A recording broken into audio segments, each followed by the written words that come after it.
Hello everyone, welcome to tasty dish by Sethu Palaniappan. இன்றைக்கி பீக்கங்காய் தோல் சட்னி எப்படி செய்யலான்றதை பார்க்கலாங்க. சட்னி செய்கிறதுக்கு ஃபஸ்ட்டு பீக்கங்காவை கட் பண்ணி எடுத்துக்கலாங்க. கட் பண்ணதுக்கப்புறம் மேலே உள்ள நார் பகுதியை க்ளீன் பண்ணி எடுத்துக்கலாம். இந்த மாதிரி கட் பண்ணி வச்சுருக்கிற எல்லா பீக்கங்காலையும் நார் பகுதியை க்ளீன் பண்ணி எடுத்து வச்சுக்கிட்டாச்சுங்க. இப்போ மேலே உள்ள ஸ்கின்னை ரிமூவ் பண்ணி எடுத்துக்கலாங்க. சட்னிக்கு இந்த மாதிரி கட் பண்ணி வச்சுருந்த எல்லா பீக்கங்காலையும் தோலை ரிமூவ் பண்ணி எடுத்துக்கிட்டாச்சுங்க.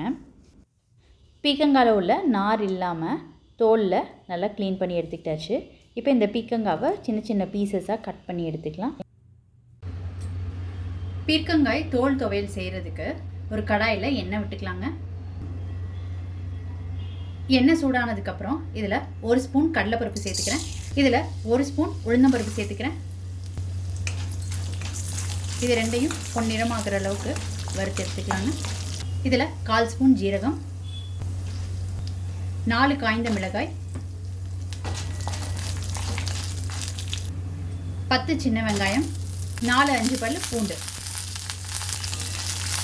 வெங்காயம் பூண்டு வதங்கிடுச்சு. இப்போ இதில் தேங்காய் சேர்த்துக்கலாம். இப்போ ஒரு பிளேட்டுக்கு மாற்றி இதை ஆற வச்சுக்கலாங்க.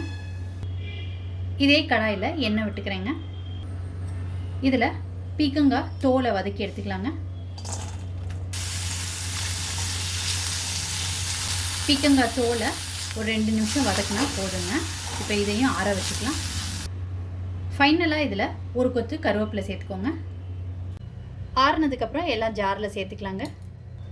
இந்த சட்னிக்கு தேவையான உப்பு, புளி சேர்த்துக்கிறேங்க. இப்போ இதை அரைச்சிக்கலாங்க. இப்போ தண்ணி சேர்த்து அரைச்சிக்கலாம். இந்த மாதிரி அரைச்சி எடுத்துக்கிட்டாச்சுங்க. பீக்கங்காய் தோல் துவையல் ரொம்ப சூப்பராக ரெடி ஆயிடுச்சுங்க. நீங்கள் இந்த ரெசிபி கண்டிப்பாக ட்ரை பண்ணி பாருங்கள்.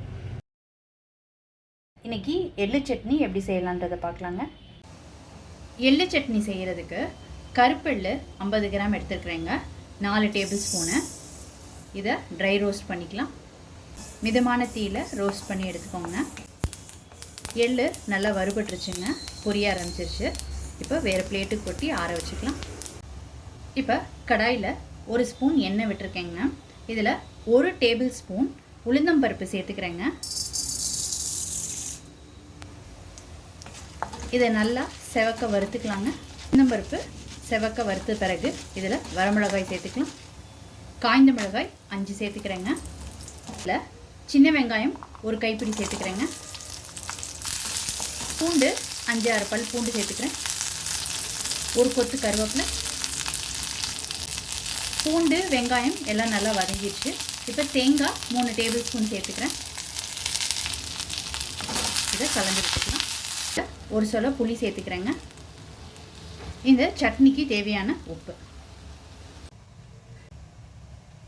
ஆறுனதுக்கப்புறம் எல்லாத்தையும் சேர்த்துக்கிட்டேன். இந்த மாதிரி அரைச்சி எடுத்துக்கிட்டாச்சுங்க. எள்ளு சட்னி ரொம்ப சூப்பராக ரெடி ஆயிடுச்சுங்க. வாரத்தில் 2 தடவையாவது எள்ளு சட்னி சாப்பிட்ணும். நீங்கள் இந்த ரெசிபி கண்டிப்பாக ட்ரை பண்ணி பாருங்கள். அடுத்த ரெசிபி கேரட் சட்னி. கேரட் சட்னிக்கு ஒரு கடாயில் எண்ணெய் விட்டுக்கிறேங்க. எண்ணெய் சூடானதுக்கப்புறம் இதில் 1/4 டீஸ்பூன் ஜீரகம், 1 டீஸ்பூன் கடலைப்பருப்பு, 1 டீஸ்பூன் உளுந்தம்பருப்பு, 5 காய்ந்த மிளகாய், 1 பெரிய வெங்காயம் நல்லா வதக்கிக்கலாம். 4 பல்லு பூண்டு, 1 கொத்து கருவேப்பிலை, பெருங்காயத்தூள் கொஞ்சோண்டு. எல்லாத்தையும் நல்லா வதக்கிக்கலாம். வெங்காயம் இந்த அளவுக்கு வதங்கினது போதுங்க. இப்போ கேரட் சேர்த்துக்கிறேன். இதை நல்லா வதக்கிக்கலாம். 2 பெரிய கேரட் சேர்த்துட்ருக்கேங்க.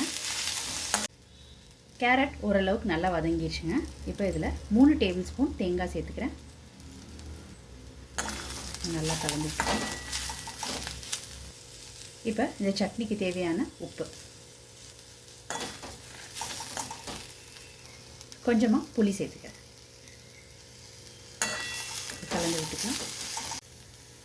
புளி சேர்த்ததுக்கப்புறம் அடுப்பை ஸ்விட்ச் ஆஃப் பண்ணி ஆற வச்சுக்கோங்க. ஆறுனதுக்கப்புறம் சட்னியை அரைச்சிக்கலாங்க. தண்ணி விட்டு சட்னியை அரைச்சி எடுத்துக்கிட்டாச்சுங்க. கேரட் சட்னி ரொம்ப சூப்பராக ரெடி ஆயிடுச்சுங்க. நீங்கள் இந்த ரெசிபி கண்டிப்பாக ட்ரை பண்ணி பாருங்கள். இந்த ஹெல்த்தியான 3 சட்னியும் ட்ரை பண்ணி பாருங்கள். ட்ரை பண்ணிவிட்டு உங்களோட கமெண்ட்ஸை சொல்லுங்கள். Tasty dish by Sethu Palaniappan சேனலை சப்ஸ்கிரைப் பண்ணுங்கள். நோட்டிஃபிகேஷன் பெல்லை கிளிக் பண்ணுங்கள் for more videos. Thanks for வாட்சிங்.